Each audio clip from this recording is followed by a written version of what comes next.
గోదావరి పుష్కరాలను దక్షిణ భారత కుంభమేళాగా ఘనంగా నిర్వహించేందుకు ముందస్తు ఏర్పాట్లు చేసుకోవాలని సీఎం రేవంత్ రెడ్డి అధికారులను ఆదేశించారు. శాశ్వత ప్రాతిపదికన ఏర్పాట్లు చేయాలన్నారు. అందుకు అవసరమైన ముందస్తు ప్రణాళికలు తయారు చేయాలని అధికారులకు దిశానిర్దేశం చేశారు.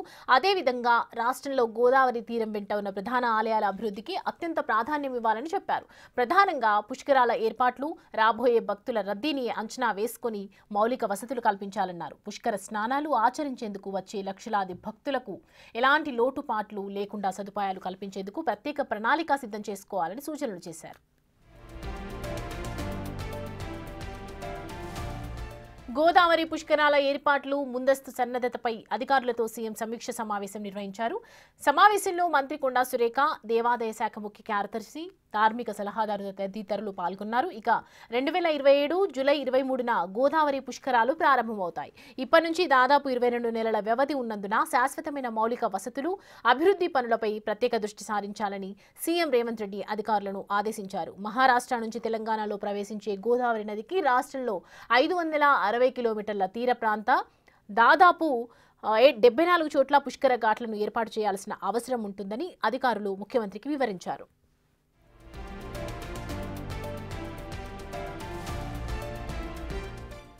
బాసర నుంచి భద్రాచలం వరకు గోదావరి తీరం వెంట ఉన్న ధర్మపురి, కాళేశ్వరంతో పాటు అన్ని ప్రధాన ఆలయాలను మొదటగా అభివృద్ధి చేయాలన్నారు సీఎం రేవంత్ రెడ్డి. ప్రధాన ఆలయాల వద్ద భక్తుల రద్దీ ఎక్కువగా ఉంటుందని, ఆలయ పరిసరాల్లోని పుష్కర ఘాట్ల అభివృద్ధిని మొదటి ప్రాధాన్యంగా ఎంచుకోవాలని చెప్పారు. ఆలయ అభివృద్ధితో పాటు అక్కడ శాశ్వత పుష్కర ఘాట్ల నిర్మాణం చేపట్టేందుకు ప్రణాళికలు సిద్ధం చేయాలని సూచించారు. అదేవిధంగా రెండో ప్రాధాన్యంగా పుష్కర స్నానాలకు వీలుగా ఉండే గోదావరి తీర ప్రాంతాలను అభివృద్ధి చేయాలని చెప్పారు. ఒకే రోజు 2 లక్షల మంది భక్తులు పుష్కర ఘాట్లకు తరలివచ్చినా ఇబ్బందులు లేకుండా చూడాలన్నారు.